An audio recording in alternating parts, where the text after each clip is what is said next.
बिस्मिल्लाहिर्रहमानिर्रहीम। आज हम बात करेंगे हमारे फर्स्ट मॉड्यूल के ऊपर। जिस तरह मैंने आपको इंट्रो वीडियो में बताया था कि हमारा जो डिजिटल मार्केटिंग का कोर्स है उसके 4 मॉड्यूल डिफरेंट मॉड्यूल्स होंगे। जैसा कि आप मेरी स्क्रीन पे देख सकते हैं कि ये 4 मॉड्यूल्स जो है वो हम डिस्कस करेंगे इसमें।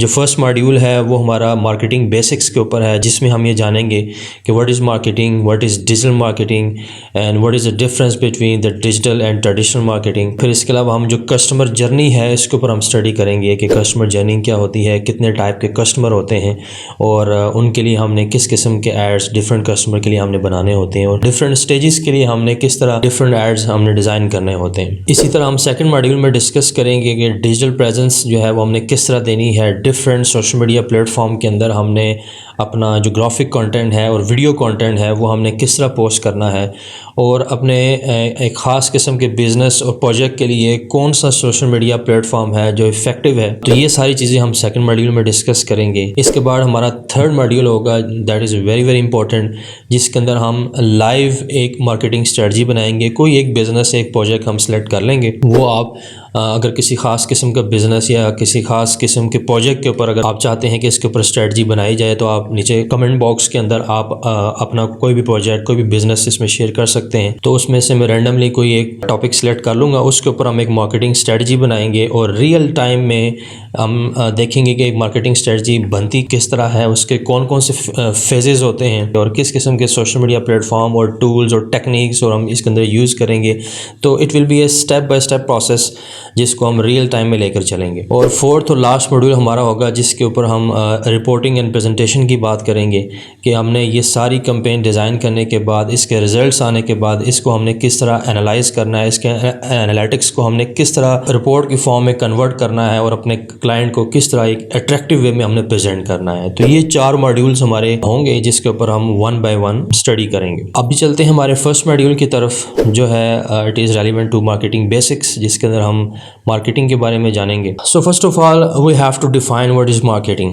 तो मार्केटिंग इज़ द एक्शन और the business of promoting and selling products और services including market research and advertising. तो मार्केटिंग एक ऐसी टेक्निक भी है, एक ऐसा एक्शन है या एक ऐसा बिजनेस है जिसके अंदर अपनी प्रोडक्ट और सर्विसेज को प्रमोट करते हैं और उसको सेल करते हैं। This is a very simple definition.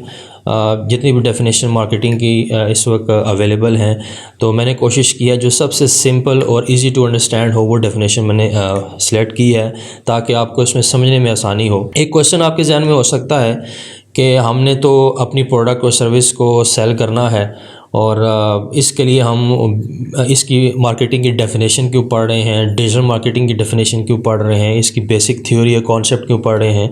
जैसा कि मैंने आपको इसकी जो इंट्रो वीडियो है उसमें बताया था कि this is the main thing, आपको लिए जानना बहुत ज़रूरी है कि इसकी बेसिक फाउंडेशन क्या है, बेसिक इसका स्ट्रक्चर क्या है हमारी डिजिटल मार्केटिंग का, इसके एल्गोरिदम किस तरह रन होते हैं। जब तक आपके पास ये बेसिक और फाउंडेशन लेवल का थ्योरेटिकल नॉलेज नहीं होगा, कंसेप्चुअल नॉलेज नहीं होगा आपके पास, उस वक्त तक आप एक इफ़ेक्टिव कैंपेन रन नहीं कर सकते और एक कैंपेन रन करने के बाद उसको एनालाइज नहीं कर सकते।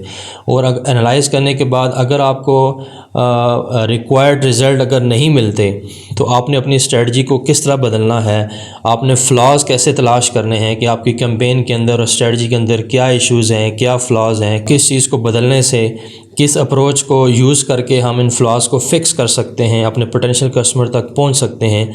इन सारी चीज़ों की अंडरस्टैंडिंग के लिए आपको basic concepts of marketing and digital marketing और इसका स्ट्रक्चर, उसके एल्गोरिदम और इसका बैकग्राउंड के बारे में जानना बहुत ज़रूरी है। इसलिए हमने बिल्कुल बेसिक से, बिल्कुल ज़ीरो लेवल से, स्क्रैच से हमने इसको स्टार्ट किया है। इसके बाद हम आते हैं व्हाट इज़ डिजिटल मार्केटिंग।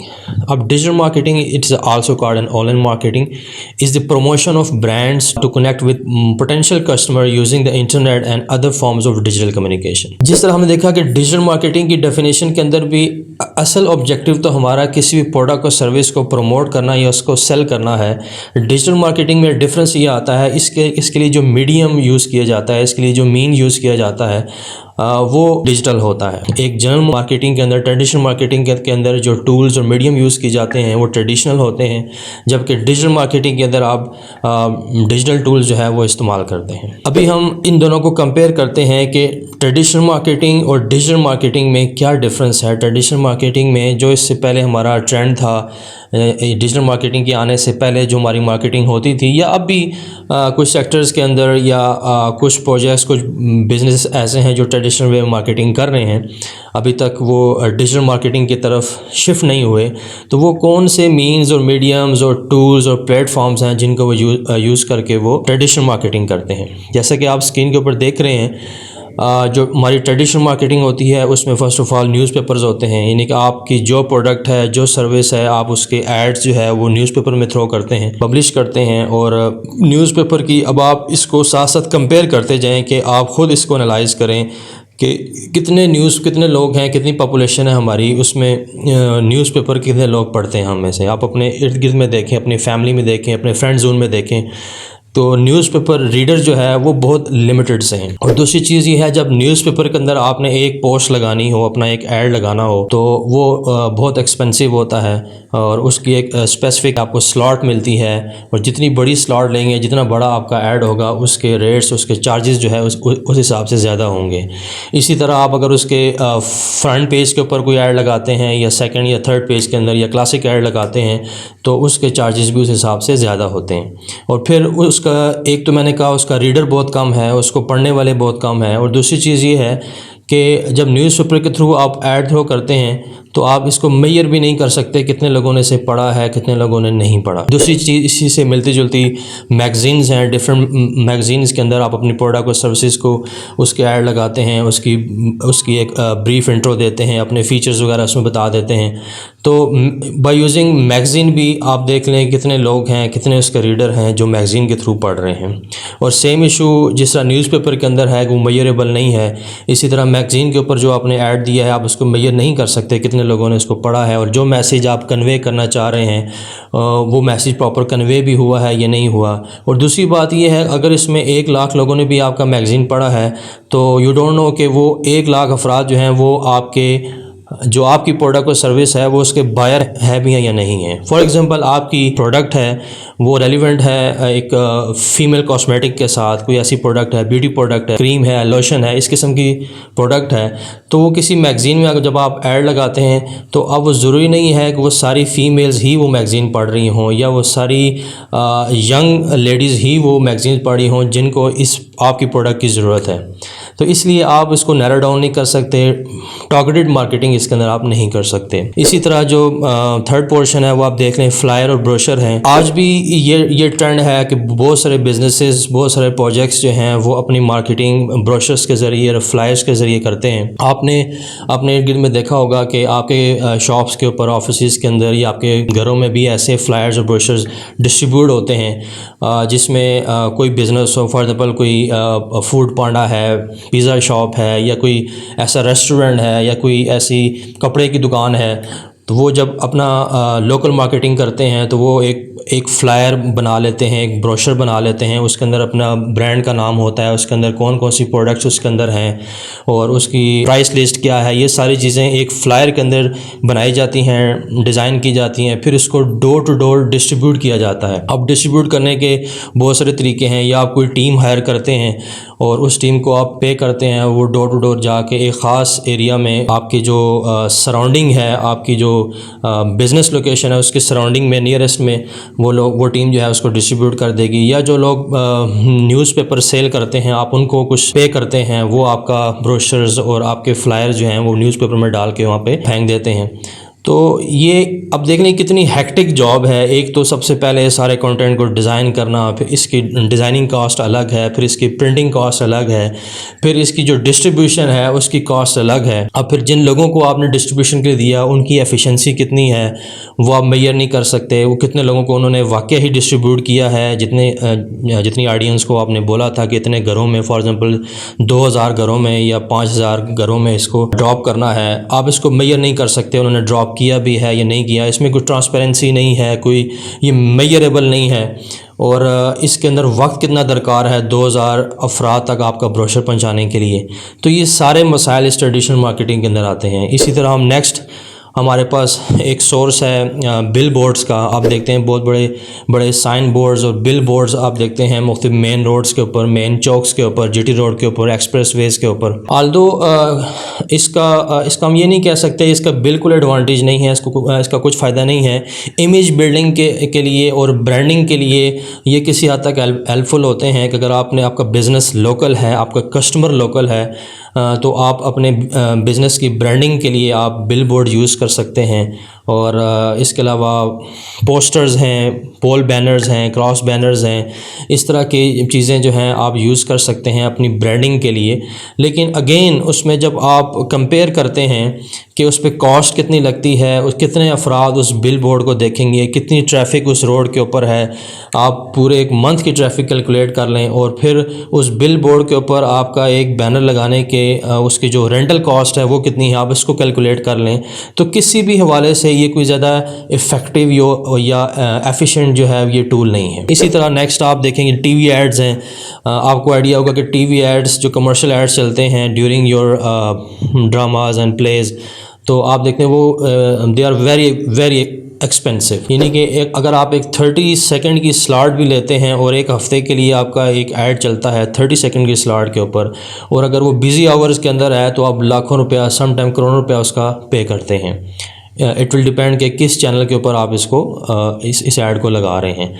तो अगेन इसको भी आप मेजर नहीं कर सकते कि भाई कितने अफराद ने ऐड देखा है, कितने अफराद ने ऐड नहीं देखा है। और दूसरा ये वन वे कम्युनिकेशन है, कोई फीडबैक नहीं है कस्टमर का या व्यूअर्स का, कोई रिस्पॉन्स नहीं है। इसी तरह आप रेडियो है, वो भी it's traditional way of marketing. Radio के ऊपर आपका एक ऑडियो ऐड चलता है, तो अब आप में से कितने लोग हैं जो रेडियो सुनते हैं, और again it is a one way communication. तो ये सारे टूल्स आप यूज़ कर लें। ये ट्रेडिशनल मार्केटिंग इन टूल्स के ज़रिए होती है, इन प्लेटफॉर्म के ज़रिए होती है।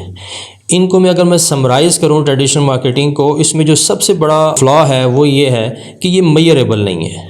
ठीक है। दूसरी चीज़ ये है कि इसके ऊपर कॉस्ट बहुत ज़्यादा है और इसकी एफिशिएंसी उतनी ज़्यादा नहीं है। लेकिन अगर हम इन अदर हैंड जब हम बात करें डिजिटल मार्केटिंग की, तो आप स्क्रीन पे देख सकते हैं कि डिजिटल मार्केटिंग के अंदर हमारे पास कौन कौन से प्लेटफॉर्म हैं। सबसे पहले हमारे पास सोशल मीडिया है। अब इस वक्त तकरीबन 30 से 35 सोशल मीडिया प्लेटफॉर्म है ऑल ओवर द वर्ल्ड, जिसके ऊपर आप अपने ऐड थ्रो कर सकते हैं। इसके अलावा आपकी कंटेंट मार्केटिंग है। इस कंटेंट मार्केटिंग के अंदर आपका वीडियो कंटेंट भी है, ग्राफिक कंटेंट भी है, आपके आर्टिकल्स भी हैं, आपके ब्लॉग्स हैं।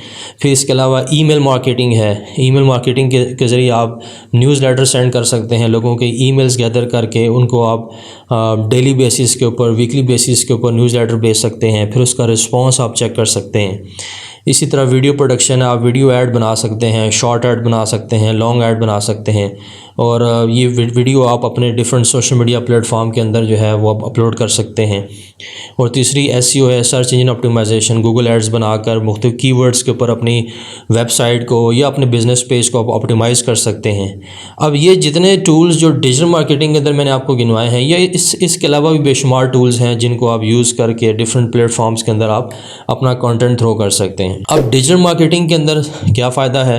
डिजिटल मार्केटिंग के अंदर ये लेस एक्सपेंसिव है, इसकी कॉस्ट बहुत कम होती है। दूसरा ये है कि ये मेजरेबल है, इसको आप मेजर कर सकते हैं कितने अफराद तक आपका ऐड गया है, उनमें से कितने अफराद ने आपके ऐड को व्यू किया है, कितने सेकंड के लिए आपका ऐड व्यू हुआ है, फिर वो अफराद उनका जेंडर क्या था, उनमें से मेल कितने थे, उनमें फ़ीमेल कितने थे, फिर उनके एज वाइज कैटेगरीज बना सकते हैं, किस एज ग्रुप ने सबसे ज़्यादा आपका ऐड देखा है, किसने इसके ऊपर रिस्पॉन्स किया है, कितनी इंगेजमेंट आई है। ये सारी चीज़ें आप मेजर कर सकते हैं और इसके ऊपर कॉस्ट भी बहुत कम आती है। और तीसरी चीज़ ये है कि इसके ऊपर एफ़र्ट बहुत कम है, इसमें ह्यूमन रिसोर्स भी आपको बहुत कम चाहिए, इसमें किसी ख़ास किस्म की टीम आपको दरकार नहीं है। By using a single device and internet आप जो है अब ये सारी मार्केटिंग आप एक रूम के अंदर बैठ के कर सकते हैं। और तीसरी चीज़ ये है, जो आपका ट्रेडिशनल वे ऑफ मार्केटिंग है वो उसका एरिया बड़ा लिमिटेड है, वो आप मार्केटिंग लोकल कर सकते हैं 1 किलोमीटर के अंदर, 10 किलोमीटर के अंदर, मैक्सिमम 100 किलोमीटर के अंदर। और ज़्यादा से ज़्यादा आप एक शहर के अंदर ब्रांडिंग कर सकते हैं या एक मुल्क के अंदर ब्रांडिंग कर सकते हैं। लेकिन by using digital tools, digital marketing, आप अपनी प्रोजेक्ट को ग्लोबली मार्केट कर सकते हैं। तो ये बहुत सारी चीज़ें हैं जो हमें डिजिटल मार्केटिंग के अंदर मिलती हैं, जो बेनिफिट्स हैं डिजिटल मार्केटिंग के। इसमें मैंने एक चार्ट भी आपके सामने बनाया है आसानी के लिए, ताकि दोनों वे ऑफ मार्केटिंग को आप इजीली कंपेयर कर सकें। फ़र्स्ट ऑफ़ ऑल आप देखें कि जो डिजिटल मार्केटिंग है उसमें डिजिटल टूल यूज़ होते हैं, जबकि ट्रेडिशनल मार्केटिंग के अंदर आप ट्रेडिशनल चैनल्स और मीडियाज़ जो है ना वो आप यूज़ करते हैं। अब इन नेचर देखें तो ट्रेडिशनल मार्केटिंग जो है वो स्टैटिक होती है, ठीक है। उसमें यूज़र इनपुट नहीं है, उसमें फीडबैक नहीं है, उसमें आप चीज़ों को, कंटेंट को चेंज नहीं कर सकते। जब आप एक बिल बोर्ड लगा दें, एक पोस्टर लगा दें, उसको आप चेंज नहीं कर सकते, तो एक स्टैटिक होती है। लेकिन जब आप डिजिटल मार्केटिंग की बात करते हैं तो डिजिटल मार्केटिंग इज़ डायनामिक, ठीक है। उसके अंदर आप चेंज भी कर सकते हैं। आप 2 दिन ऐड रन करें और देखें कि अगर उसका रिस्पॉन्स नहीं आ रहा, आप उसके ग्राफिक्स चेंज कर सकते हैं, उसकी कॉपीराइटिंग चेंज कर सकते हैं, कॉल टू एक्शन चेंज कर सकते हैं, उसके ऑडियंस को चेंज कर सकते हैं, उसके ऊपर जो पेमेंट आपने लगाई उस पेमेंट को चेंज कर सकते हैं, यूज़र की इनपुट उसमें आप ले सकते हैं, उसमें फीडबैक ले सकते हैं, रिस्पॉन्स चेक कर सकते हैं। ये सारी चीज़ें सिर्फ डिजिटल मार्केटिंग के अंदर ही मुमकिन है। ट्रेडिशनल मार्केटिंग में ये सारे ऑप्शंस और फीचर्स और ये बेनिफिट्स आप गेन नहीं कर सकते। इसी तरह अगर हम बात करें, नेक्स्ट कंपैरिजन है कन्वर्जन का। अब जो कन्वर्जन रेट जो ट्रेडिशनल मार्केटिंग में वो बहुत स्लो है। आप 3 लाख रुपए की भी एडवर्टाइजमेंट करें बिल बोर्ड्स के ऊपर, आप ब्रोशर्स के ऊपर, आप बैनर्स के ऊपर, और आप उससे आपकी इमेज बिल्डिंग तो होगी, ब्रांडिंग तो होगी, लेकिन आप कहें कि आपके ये सारे साइन बोर्ड्स और ये ब्रोशर फ्लायर्स देखकर लोग आपकी प्रोडक्ट को बाय करेंगे या आपकी सर्विस को बाय करेंगे, इसका रिस्पांस बहुत स्लो है, यानी कि बहुत कम है और बहुत स्लो है। यानी कि एक बिल बोर्ड अगर आपने लगाना है तो कम से कम 1 माह वो बिल बोर्ड लगा रहेगा, 1 माह आपके वो पोल बैनर्स और ब्रोशर्स आपके डिस्ट्रीब्यूट होते रहेंगे, तो शायद कोई कस्टमर जो है उसको देख कर उसमें इंटरेस्ट लेकर आपसे आपकी सर्विस बाय करें या प्रोडक्ट बाय करें। लेकिन डिजिटल मार्केटिंग जो है उसकी जो रिस्पांस रेट है वो बहुत हाई है, वो बहुत फास्ट है। आप आज एक कैंपेन डिज़ाइन करते हैं और अगले ही 4 घंटों के बाद या 1 दिन के बाद, 24 घंटों के बाद आपके पास रिस्पांस आना शुरू हो जाता है और आप इसको मेजर कर सकते हैं। इसके बाद बात हम करें एंगेजमेंट की, तो एंगेजमेंट इसके अंदर बहुत लो है, ठीक है, क्योंकि स्टैटिक है, तो वन वे कम्युनिकेशन है, तो इसमें यूज़र का या जो व्यूअर्स हैं उसका इंगेज होना बहुत मुश्किल है, बल्कि किसी हद तक नामुमकिन है, ठीक है। लेकिन आपकी डिजिटल मार्केटिंग के अंदर आपके पास इंगेजमेंट आ रही होती हैं, आपके पास लाइक्स आ रहे होते हैं, आपके पास कमेंट्स आ रहे होते हैं, रिस्पांस आ रहा होता है, लोग इसको शेयर कर रहे होते हैं, आपसे क्वेश्चन पूछ रहे होते हैं, क्यूरीज जनरेट कर रहे होते हैं, मैसेंजर पे आपसे कांटेक्ट कर रहे होते हैं। तो ये इंगेजमेंट जो है सिर्फ डिजिटल मार्केटिंग में पॉसिबल है, ट्रेडिशनल वे ऑफ मार्केटिंग के अंदर ये इंगेजमेंट मुमकिन नहीं है। इसी तरह हम अगर बात करें ROI की, रिटर्न ऑन इन्वेस्टमेंट है, वो इज़ नॉट पॉसिबल। आप कैलकुलेट नहीं कर सकते। अगर आपने 5 लाख रुपया भी लगाया या 10 लाख रुपया आपने ट्रेडिशनल वे ऑफ मार्केटिंग में लगाया है इन सारी चीज़ों के ऊपर, उसका रिटर्न कितना आया है उसको आप कैलकुलेट नहीं कर सकते। ये वे ऑफ मार्केटिंग आपको इस तरह की कोई कैलकुलेशन एनालिटिक्स प्रोवाइड नहीं कर सकता। लेकिन in other hand digital marketing के अंदर रियल टाइम के अंदर आप ये सारी चीज़ें मेजर कर रहे होते हैं, वो सारी कैलकुलेशन आपको दे रहा होता है कि आपकी रिटर्न और इन्वेस्टमेंट कितनी है। अगर आपने मैसेज कैंपेन लगाई है तो पर मैसेज आपकी कॉस्ट कितनी पड़ रही है, आपने लीड जनरेशन कैंपेन लगाई है तो पर लीड आपकी कॉस्ट कितनी आ रही है। इसी तरह आपने अगर व्यूज़ के ऊपर, ब्रांडिंग के ऊपर लगाई हुई है तो कितनी अमाउंट के ऊपर कितने व्यूज़ आ रहे हैं, तो वो ये सारी चीज़ें वो ख़ुद कैलकुलेट करके आपको दे रहा होता है। तो ये ROI का, रिटर्न ऑन इन्वेस्टमेंट जो है, ये सिर्फ मुमकिन है डिजिटल मार्केटिंग के अंदर। इसी तरह हम बात करें एक्सपेंस की, जिस तरह मैंने पहले बात की कि ट्रेडिशनल मार्केटिंग जो है वो लेस इफ़ेक्टिव भी है और मोर एक्सपेंसिव भी है। लेकिन डिजिटल मार्केटिंग जो है उसकी इफ़ेक्टिवनेस मैंने आपको पहले बता दी, और वो आप सिर्फ अगर आपने कोई भी एक कैंपेन डिज़ाइन करते हैं, फॉर एग्जांपल एक रियल एस्टेट की कंपेनी डिज़ाइन करते हैं, आप रावलपिंडी बैठे हैं या इस्लामाबाद में बैठे हैं और इस्लामाबाद की जो ऑडियंस है उसको आपने टारगेट करना है, तो अगर आप महीने का 10 से 20 हज़ार का बजट भी लगाते हैं और अगर आपकी जो कैंपेन है वो प्रॉपरली उसकी स्ट्रेटजी बनी, मार्केटिंग स्ट्रेटजी उसकी बनी हुई है और वो डिप्लॉय की हो प्रॉपरली, आपने अपनी पोटेंशियल कस्टमर है उसको आपने टारगेट किया हो,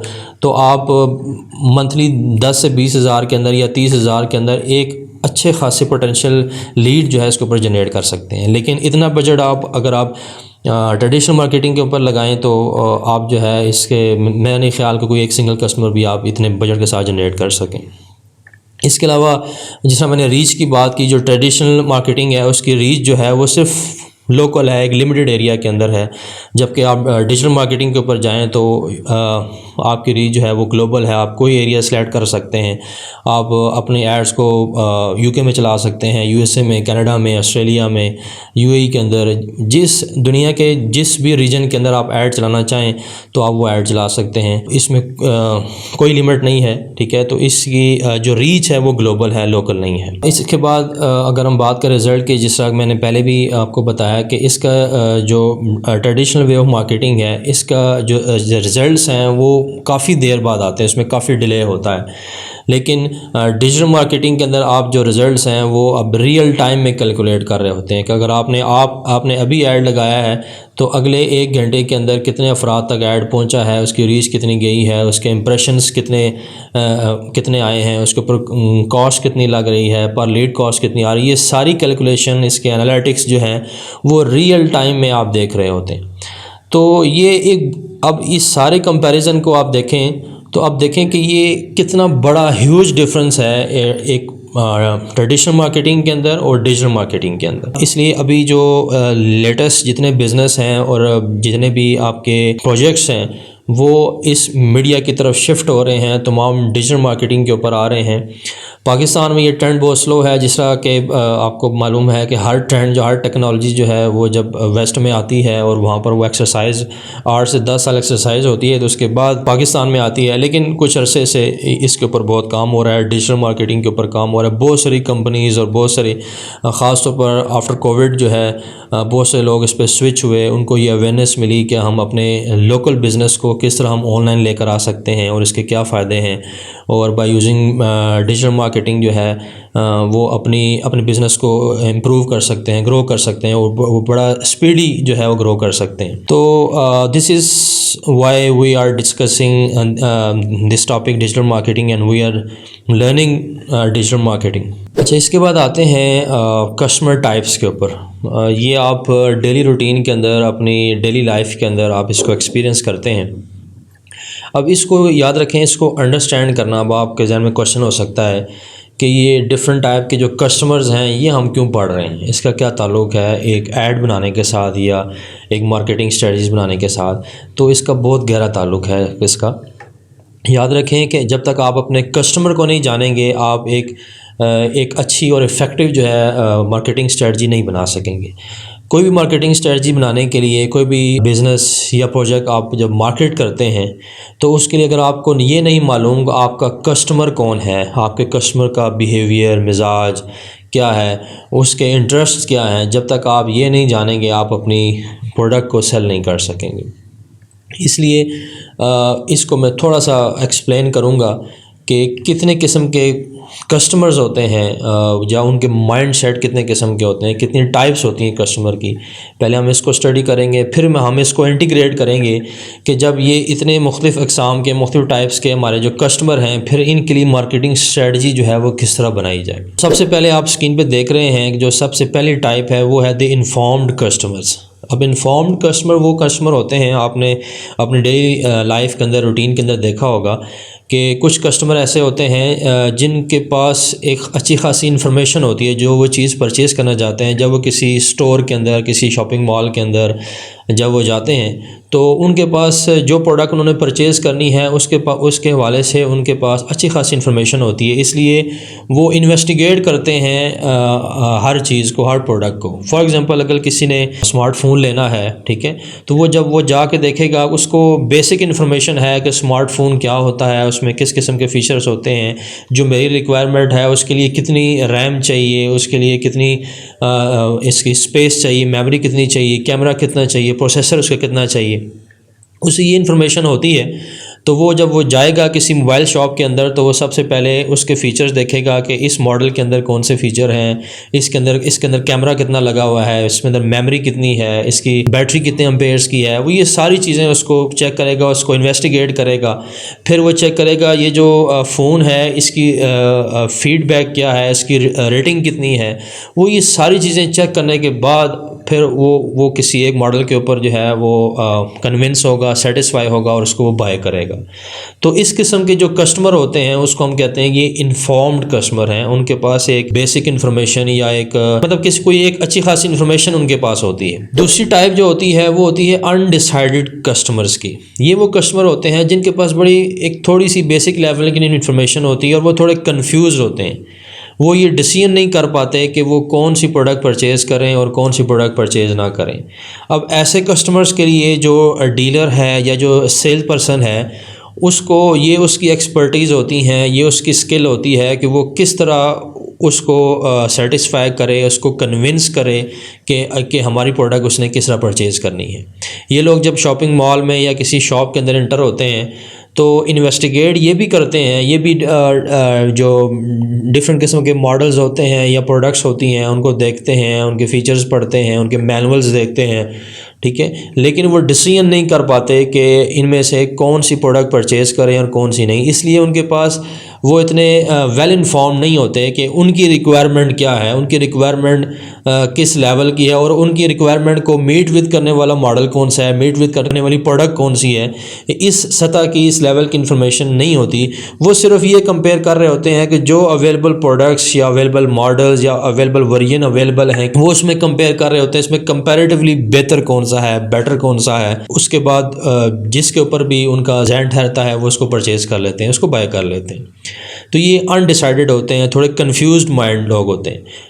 और इसके बाद अब इसके वाले से अब देखें इस किस्म के जो कस्टमर हैं उसके ऊपर जब आप बिज़नेस स्ट्रेटजी बनाएंगे, अपनी मार्केटिंग स्ट्रेटजी बनाएंगे उसके लिए, तो अगर आपने ऐसे अफराद को टारगेट करना है तो आपके ऐड के अंदर, आपके कंटेंट के अंदर ऐसी इन्फॉर्मेशन होनी चाहिए जो उसको डिसीजन लेने में हेल्प करे कि अगर आपकी ये रिक्वायरमेंट्स हैं तो आपकी रिक्वायरमेंट को ये प्रोडक्ट या ये सर्विस हमारी मीट विद कर रही है। तो इसकी अप्रोच जो है ऐड की वो इस तरह होगी। जो हमने फ़र्स्ट टाइप पढ़ी है जिसमें हमने कहा जो इन्फॉर्म्ड कस्टमर हैं उनके पास इन्फॉर्मेशन है, उन्हें अपनी रिक्वायरमेंट्स का पता है, तो उसके लिए जो आप स्ट्रेटजी बनाएंगे, उसके लिए जो आप ऐड थ्रो करेंगे उसकी अप्रोच डिफरेंट होगी। उसके अंदर आप ये चीज़ प्रूव नहीं करेंगे कि आपके लिए कौन सी चीज़ सूटेबल है। उसके अंदर आप अपने जो फीचर्स हैं, जो आपकी जो यूनिकनेस है आपकी आइटम की, आपकी प्रोडक्ट की, उसको आप हाईलाइट करेंगे ताकि वो देखे कि मेरी रिक्वायरमेंट के मुताबिक ये चीज़ जो है वो सूटेबल है मेरे लिए, तो वो उसको परचेज़ कर लेंगे। इसी तरह जो हम एक और टाइप होती है कस्टमर को जिसे हम कहते हैं आई वाज जस्ट लुकिंग। आपने देखा होगा कि आपके फ्रेंड जोन में या आप ख़ुद भी सम टाइम जिसे हम यहाँ यूजली यूज़ करते हैं विंडो शॉपिंग की, ठीक है, कि वो लोग विंडो शॉपिंग करते हैं। वो किसी भी शॉप में जो पहली शॉप होती है उसमें इंटर होके कभी भी कोई चीज़ परचेज़ नहीं करते। वो हर शॉप पे जाते हैं, हर शॉप पे विज़िट करते हैं और एक्चुअली वो कोई ज़हन बना के नहीं आए होते कि हमने वाकई ही कोई चीज़ परचेज़ करनी है। वो जस्ट रैंडमली शॉप्स विज़िट करते हैं या रैंडमली मुख्तलिफ़ आइटम्स को देखते हैं, मुख्तलिफ़ प्रोडक्ट्स को देखते हैं। अगर उन्हें कोई प्रोडक्ट, कोई आइटम क्लिक कर जाए जिसमें उनका इंटरेस्ट डेवलप हो जाए और उनको लगे कि भाई ये बड़ी अच्छी प्रोडक्ट है या मुझे इसकी ज़रूरत हो सकती है, तो वो उसको परचेज़ कर लेंगे। और अगर कोई ख़ास अट्रैक्शन किसी प्रोजेक्ट में या किसी आइटम के अंदर, किसी प्रोडक्ट के अंदर उनको कोई ख़ास अट्रैक्शन ना हो तो वो उसको परचेज़ नहीं करेंगे। मतलब वो परचेजिंग की गर्ज से, कोई चीज़ बाय करने की नीयत के साथ, बाय करने की गर्ज से वो शॉप में एंटर नहीं होते। तो वो जस्ट विंडो शॉपिंग के लिए होते हैं। और कुछ लोगों का इस तरह का मिजाज होता है कि जिनका शॉपिंग का मिजाज है, जो वीक में एक दफ़ा वीकेंड्स के ऊपर या कोई 8-10 दिन बाद वो विंडो शॉपिंग के लिए ज़रूर जाते हैं, या कोई ऐसी ख़ास डिस्काउंट प्राइस लगी हो तो वो वहाँ पर चले जाएंगे, देखेंगे कि अगर कोई हमारे काम की चीज़ है तो हम ले लें, कोई हमारे फ़ायदे की चीज़ है तो हम वहाँ से परचेज़ कर लें, और अगर नहीं होगी अदरवाइज़ तो वो कुछ परचेज़ नहीं करेंगे। तो एक टाइप कस्टमर की ये भी होती है जो सिर्फ रैंडमली शॉप्स को और मुख्तलिफ प्रोडक्ट्स को विज़िट करते हैं। फिर एक टाइप होती है कस्टमर के जिसे हम कहते हैं शोरूम टाइप, ठीक है ना। अब शोरूम टाइप कस्टमर वो होते हैं जिनको अगर आप बेशक उनको ऑनलाइन जो है वो उसके ऊपर एड्स देखेंगे, आपके पोस्टर देखेंगे, आपकी जो प्रोडक्ट है या सर्विस है उसके फीचर सब कुछ देखेंगे, इन्फॉर्मेशन भी होगी, लेकिन वो उस वक्त तक कोई भी चीज़, कोई प्रोडक्ट जो है वो परचेज़ नहीं करते जब तक वो फिज़िकली उसको देख ना लें, उसको हाथ लगा के टच करके उसकी जो क्वालिटी है उसको ना देख लें, और जब तक उन्हें बिल्कुल इत्मीनान ना हो कि जो प्रोडक्ट हम परचेज़ कर रहे हैं वो वाकई उसकी क्वालिटी अच्छी है, वाकई वो देखने में अच्छा लग रहा है, उसका कलर फेड नहीं होगा, या जो चीज़ें उस ऐड में लिखी हैं, उसके मैनुअल में लिखी हैं, वाकई ही वो सारी चीज़ें, वो सारे पार्ट्स जो हैं वो इसके अंदर मौजूद हैं, वो सारे फीचर्स इसके अंदर मौजूद हैं, जब तक वो फ़िज़िकली उसको ना देख लें तो उस वक्त तक वो प्रोडक्ट परचेज़ नहीं करते।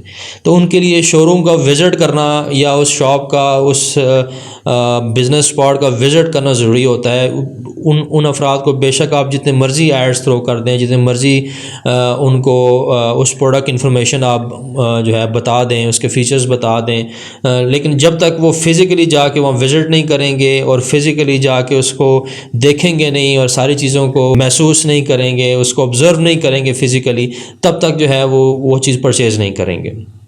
तो एक जो है टाइप कस्टमर की ये भी होती है। इसके अलावा एक टाइप के कस्टमर होती है कि दे आर बार्गेनर, ठीक है ना, वो बार्गेन हंटर होते हैं कि उन्होंने बार्गेनिंग करनी होती है। उनका जो मेन फोकस होता है वो क्वालिटी नहीं होता, ना ही उनका मेन फोकस जो है वो प्रोडक्ट की जो खूबसूरती है या जिसकी प्रेजेंटेशन है। ऑल्दो ये सारी चीज़ें काउंट करती हैं, तो ऑब्वियसली वो चाहेंगे कि जो प्रोडक्ट वो परचेज़ करें उसकी क्वालिटी भी अच्छी हो और वो देखने में भी अच्छी लग रही हो, लेकिन जो प्राइमरी फोकस होता है, जो फर्स्ट प्रायोरिटी के ऊपर होता है, वो उनकी प्राइस होती है कि वो बार्गेन बहुत ज़्यादा करते हैं, कि वो उनके जहन में होता है कि हमने अपनी पूरी कोशिश करनी है, पूरी एफर्ट करनी है कि कम से कम प्राइस के अंदर हम ये प्रोडक्ट परचेज़ कर सकें। फिर वो इसको कंपेयर करते हैं प्रोडक्ट्स को कि अगर ये प्रोडक्ट जो है, फॉर एग्ज़ाम्पल मैंने कहा ये एक ग्लास है, शीशे का ग्लास है मेरे सामने, फॉर एग्जांपल अगर उन्होंने किसी ने ग्लास परचेज़ करना है तो वो देखेगा भाई ये शीशे का ग्लास है, इसका ये साइज़ है, इसकी ये क्वालिटी है, ये अगर इस ब्रांड का लूँ तो ये जो 6 गिलास हैं ये 1000 के मिलेंगे, इस ब्रांड का लें ये 2000 के मिलेंगे, इसमें लेंगे ये 800 के मिल जाएंगे। तो वो ये चीज़ें जो हंटिंग कर रहा होता है वो देख रहा होता है कि मुझे मैक्सिमम डिस्काउंट कहाँ से मिलता है और कम से कम प्राइस में इस क्वालिटी में चीज़ जो है वो कहाँ से मिल सकती है। तो उसकी जो फर्स्ट प्रायोरिटी होती है वो उसकी प्राइस होती है और उसके ऊपर कितना डिस्काउंट है वो उसकी प्रायोरिटी होती है।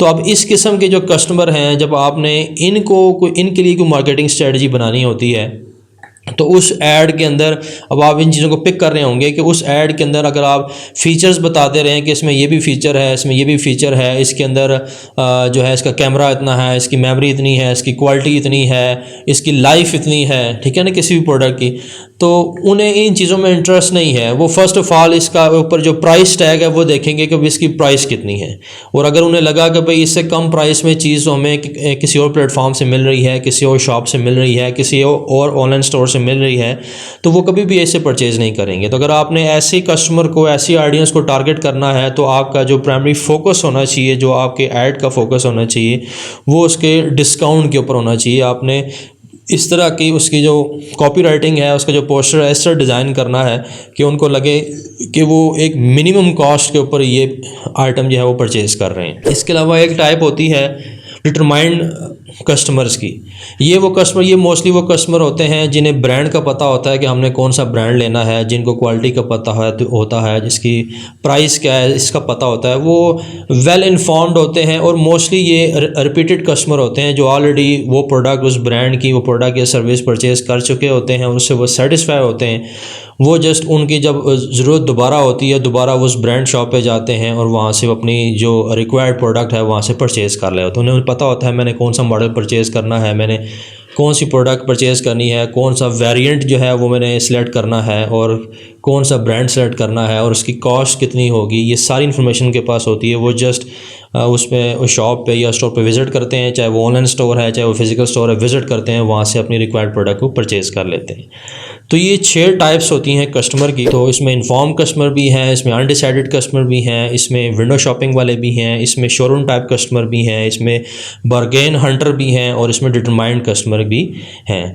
अब ये जो 6 किस्म के कस्टमर्स हैं, इनके लिए जो मार्केटिंग स्ट्रेटजी बनती है, इनके लिए जो एड्स तैयार किए जाते हैं, उनकी जो अप्रोच है वो मुख्तलिफ होती है। अब ये डिपेंड करता है कि आपकी प्रोडक्ट और सर्विस क्या है, ठीक है। उसके लिए आपने अपने कस्टमर को जानना है कि जो मेरी प्रोडक्ट और सर्विस, जो कस्टमर इसमें इंटरेस्टेड हो सकते हैं, जो पोटेंशियल कस्टमर हैं, वो इन 6 टाइप्स में से कितनी टाइप्स के हो सकते हैं, ठीक है।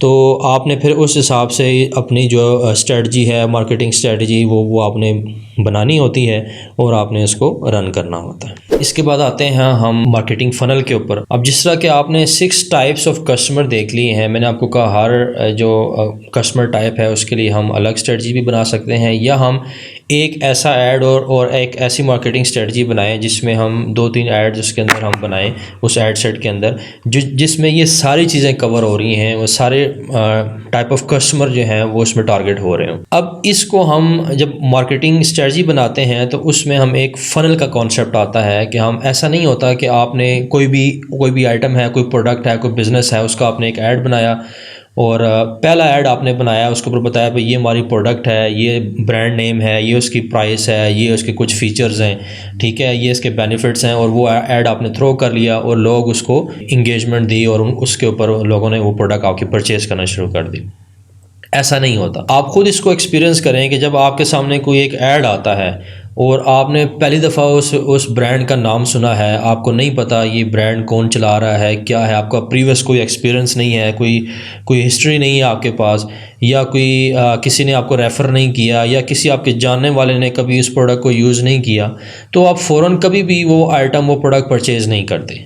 फॉर एग्ज़ाम्पल मैं यहाँ पर अगर बात करूँ, अगर आपने कोई ऑनलाइन फॉर एग्ज़ाम्पल कोई शूज़ मंगवाने हैं और अगर आपके सामने दराज का ऐड आ जाए कि दराज का ऐड चल रहा है, उसमें ये शूज़ हैं, उसकी अच्छी क्वालिटी है और ये प्राइस है, और आपकी जो बाइंग कैपेसिटी है उसके अंदर उसकी प्राइस आ रही हो, क्वालिटी आपको समझ आ रही हो, तो आप उसको फ़ौरन परचेज़ कर लेंगे, क्योंकि आपका एतमाद है, आपका ट्रस्ट है उस ऑनलाइन प्लेटफॉर्म के ऊपर जिसके ऊपर उसका ऐड लगा हुआ है। इसी तरह अगर आपने कोई चीज़ अमेज़ॉन से परचेज़ करनी हो तो आप कभी ये नहीं सोचेंगे भाई आया ये चीज़ मुझ तक डिलीवर होगी या नहीं होगी, ये कहीं स्कैम तो नहीं है, या जो चीज़ें इसके अंदर मेंशन है क्या वाकई ही ये प्रोडक्ट ऐसी होगी या सिर्फ ऐड के अंदर ये चीज़ें लिखी हुई हैं। क्योंकि आप कभी ये चीज़ें आपके जहन में नहीं होंगी, क्योंकि अमेज़ॉन एक ऐसा ब्रांड है जिसके ऊपर आप ट्रस्ट कर सकते हैं, इंटरनेशनल ब्रांड है। तो इसलिए अब अगर आप एक ऐड बनाते हैं, उसका कोई ब्रांड नेम आपने दे दिया और वो लोग जानते नहीं हैं और फर्स्ट ऐड उन्होंने देखा है, तो वो ये कभी ऐसा नहीं होगा कि वो आपसे फ़ौरन कोई चीज़ परचेज़ कर लें। हो सकता है कि आपका ऐड जो है वो 1 लाख अफराद ने देखा है या 50,000 अफराद ने देखा है, तो 2-4 कस्टमर आपके फ़ौरन उस फर्स्ट ऐड के ऊपर बन जाएं। वो यूजुअली वो कस्टमर होते हैं जिन्हें उस वक्त उस प्रोडक्ट की बड़ी अशद ज़रूरत होती है और उन्हें इस चीज़ में उनका कंसर्न नहीं होता कि ये इसकी क्वालिटी क्या है या ब्रांड क्या है, इस पर ट्रस्ट है या नहीं है। उन्हें बस अशद ज़रूरत होती है, बस जो ऐड उनके सामने आ गया उनको क्लिक किया, उनको अट्रैक्ट किया, उन्होंने फ़ौरन उसको परचेज़ कर लिया। ये बहुत रेयर केसेस होते हैं, 1% चांस है कि इस तरह का फ़ौरन कोई आपका कस्टमर बन जाए। ऐसा कभी नहीं होता कि फ़ौरन वो कोई चीज़ जो है ना वो फर्स्ट ऐड के ऊपर वो आपकी कोई प्रोडक्ट परचेज़ कर ले। एक कस्टमर की पूरी एक जर्नी होती है। सबसे पहले एक कस्टमर जो है वो किसी ब्रांड को देखता है, वो बार बार उसकी वीडियोस और उनकी पोस्ट जो हैं वो देख रहा होता है और उसको वो फेमिलियर होता है कि ये ब्रांड मार्केट में इन हो गया है और काफ़ी अरसे से उनके कुछ ऐड चल रहे हैं, इनकी कोई नई प्रोडक्ट्स के ऊपर इनके ऐड आ रहे हैं और इसके ऊपर व्यूज़ भी अच्छे खासे होते हैं। तो सबसे पहले वो इसकी जो ना ब्रांडिंग देख रहा होता है, फिर उसके बाद फिर आहिस्ता आहिस्ता जो भी उसके लोगों के व्यूज़ देखता है, लोगों के रिमार्क्स उसके ऊपर देखता है, फिर उसका इंटरेस्ट डेवलप होता है। फिर इंटरेस्ट डेवलप होने के बाद फिर जो है फिर एक ख़ास सर्टन लेवल के ऊपर जाके कुछ टाइम के बाद वो उसका माइंड बनता है कि ये प्रोडक्ट मैं यहाँ से मुझे परचेज़ करनी चाहिए। तो ये कस्टमर जर्नी होती है। मैं उन स्टेप्स के ऊपर इसलिए नहीं जा रहा कि अभी हम बात करें मार्केटिंग फ़नल के ऊपर, तो marketing funnel actually customer journey के ऊपर ही बनाई गई है। जैसा कि आप स्क्रीन के ऊपर देख रहे हैं, सबसे पहले जो हम मार्केटिंग स्ट्रेटजी बनाते हैं, जो सबसे पहले हमारे एड्स बनते हैं, वो हमारी जो कैंपेन डिज़ाइन होती है वो अवेयरनेस की कैंपेन होती है। अब अवेयरनेस कैंपेन क्या होता है, उसके अंदर आप अपने प्रोडक्ट की ब्रांडिंग करते हैं। आपके यानी सबसे पहले आपने मार्केट में ऐसे ऐड थ्रो करने होते हैं जिनसे आपका ब्रांड मार्केट में इंट्रोड्यूस हो और लोग ये जानें कि ये मार्केट में न्यू ब्रांड है। अब जब अवेयरनेस कैंपेन आप चलाते हैं, उसका ऑब्जेक्टिव कभी भी ये नहीं होता कि उस ऐड के ऊपर लोग आके आपकी कोई सर्विस या प्रोडक्ट परचेज़ करें। उसका मकसद सिर्फ ये होता है कि लोग ये जानें कि ये मार्केट में एक नई प्रोडक्ट या नया बिज़नेस या नया ब्रांड आया है। ठीक है। अब ऑब्वियसली जब आपके ये चीज़ें आपके जहन में होंगी कि ये सिर्फ अवेयरनेस कैंपेन हमने बनानी है, तो अवेयरनेस के अंदर और ब्रांडिंग के अंदर सिर्फ उसका लोगो जा रहा होगा, आपकी कलर स्कीम जा रही होगी, उसकी पूरी थीम जा रही होगी, और प्लस आपकी जो प्रोडक्ट्स हैं वो प्रोडक्ट है क्या, वो किस बारे में है, सिर्फ ये इन्फॉर्मेशन इस सारी कैंपेन के अंदर जा रही होती है। फिर जब आप और अच्छा, अब अवेयरनेस जब आपने देनी है, इसको हम एक फ़िज़िकल सिनेरियो ले लेते हैं, प्रैक्टिकल सिनेरियो ले लेते हैं कि फॉर एग्ज़ाम्पल आपने एक मार्केटिंग स्ट्रेटजी डिज़ाइन करनी है। फॉर एग्ज़ाम्पल आपकी एक कंपनी है, एक ब्रांड है, शूज़ हैं, ठीक है। तो वो आपने उसकी एक मार्केटिंग स्ट्रेटजी बनानी है। तो सबसे पहले, और वो कंपनी बेस कर रही है इस्लामाबाद के अंदर, और आप चाहते हैं कि मैं फ़िलहाल फ़र्स्ट फ़ेज़ के अंदर इस्लामाबाद के अंदर जो है वो अपनी ब्रांडिंग करूं और यहाँ पर कस्टमर जनरेट करूं, पोटेंशियल कस्टमर जनरेट करूं, और यहाँ पर मैं अपनी सेल जनरेट करूं। तो सबसे पहले वो क्या होगा, आप उसकी एक अवेयरनेस कैंपेन डिज़ाइन करेंगे। अवेयरनेस कैंपेन के अंदर आप इस्लामाबाद की अगर आबादी 10 लाख है फॉर एग्ज़ाम्पल, तो 10 लाख अफराद या जितना आपका मार्केटिंग बजट है उस हिसाब से आप इसको मैनेज करेंगे। 10 लाख अफराद तक आपने वो अवेयरनेस कैंपेन्स के ज़रिए जो आपने जो एड्स बनाए हैं, जो अवेयरनेस के लिए और ब्रांडिंग एड्स हैं, आपने वो 10 लाख की आबादी जो है उसको आपने दिखाने हैं। अब वो दिखाने के लिए आपके पास फेसबुक है, आपके पास ट्विटर है, आपके पास लिंक्डइन है, इंस्टाग्राम है, यूट्यूब है, गूगल एड्स हैं। ये सारे प्लेटफॉर्म्स को यूज़ करते हुए आप उसकी ब्रांडिंग करेंगे। उसके सारे एड्स जो है वो उनका जो ऑब्जेक्टिव होगा, उसका मकसद होगा कि वो आपके ब्रांड को 10 लाख अफराद जो इस्लामाबाद के रहायशी हैं, इस जोन के अंदर, इस सिटी के अंदर, उन तक आपका ब्रांड इंट्रोड्यूस करना। जब 10 लाख अफराद तक आपकी 1 से 2 माह तक एक आपकी जो ब्रांडिंग कैंपेन चलती रहेगी, उसके बाद आप एक नेक्स्ट कैंपेन डिज़ाइन करेंगे जो इंटरेस्ट बेस पे होगी। फॉर एग्जांपल इन्हीं के इसका मतलब ये है कि आपने अब ऐसी कैंपेन डिज़ाइन करनी है जिससे कि ये जो 10 लाख अफराद तक आपका ब्रांड इंट्रोड्यूस हो गया है, ब्रांड पहुंच चुका है। अब इनमें से कुछ अफराद जो हैं वो आपके ब्रांड में इंटरेस्ट लें। अब आप जो है वो इस किस्म के ऐड डिज़ाइन करेंगे जिसके अंदर अब वो 10 लाख अफराद में से 5 लाख अफराद या 6 लाख अफराद जो है ना, वो आपके उस एड्स के अंदर इंटरेस्ट लेना शुरू कर देंगे। अब वो इंटरेस्ट के लिए जो ऐड बनाए जाते हैं वो एक्चुअली इंगेजमेंट ऐड होते हैं। अब इंगेजमेंट ऐड का मतलब क्या है कि आपने इस किस्म की वीडियोस और पोस्ट बनानी है, उसकी कॉपी राइटिंग में रखना है जिसके अंदर आप रियल टाइम में कुछ चीज़ें दिखा रहे हों कि आप ये जो शूज़ हैं ये किस फैक्ट्री में बन रहे हैं, इनका जो मैन्युफैक्चरिंग हो रही है उसका क्या प्रोसेस है। इस किस्म की वीडियोस आप अपलोड कर सकते हैं। इसकी क्वालिटी क्या है, इसमें स्टफ़ कौन कौन से लगा हुआ है, कपड़ा कौन सा लगा है, चमड़ा इसके अंदर का जो यूज़ हो रहा है, लेदर यूज़ हो रहा है वो कौन सा यूज़ हो रहा है, आर्टिफिशियल लेदर है, रियल लेदर है, एलिफेंट लेदर है, गोट लेदर है, किस टाइप का लेदर है, उसकी क्वालिटी क्या है, उसकी फिनिशिंग का जो प्रोसेस है वो क्या है। ठीक है।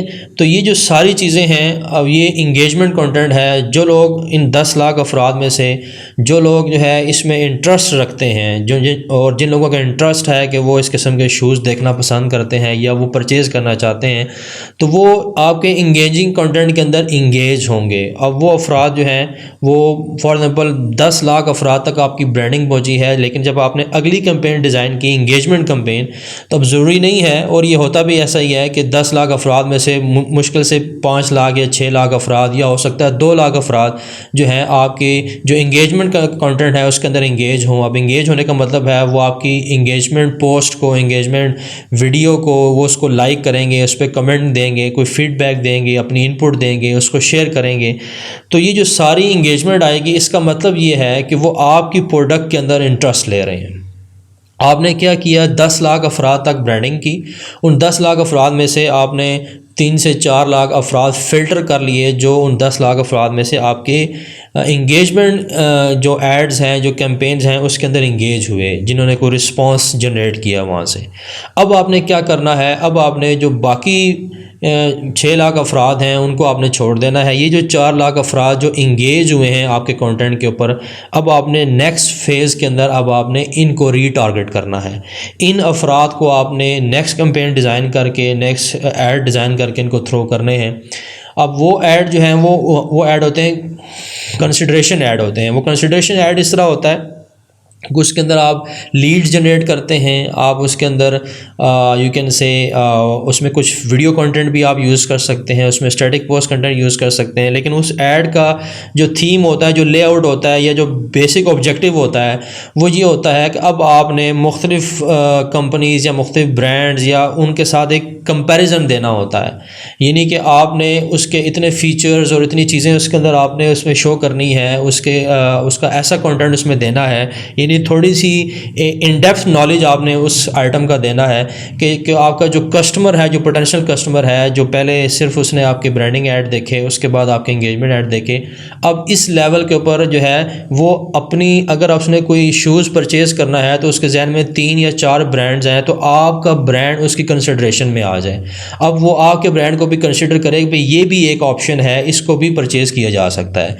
इस स्टेज के ऊपर भी आपके कस्टमर ने ये डिसीजन नहीं किया कि वो आपके ब्रांड की जो शूज़ है वो उसको परचेज़ करेगा, लेकिन एटलीस्ट आपने उसको इतना कंटेंट थ्रो कर दिया है, इतना उसको इंगेज कर दिया है, अपने ब्रांड को और प्रोजेक्ट को इतना अच्छे तरीके से प्रेजेंट कर दिया है कि अगर उसके जहन में पहले 3 ब्रांड्स थे, इनमें से कोई एक, किसी एक ब्रांड का मैं शूज़ परचेज़ कर सकता हूँ, अब आपने चौथा ब्रांड उसकी ऑप्शन के अंदर ऐड कर दिया है। वो अब आपके ब्रांड को कंसिडर करना उसने शुरू कर दिया है।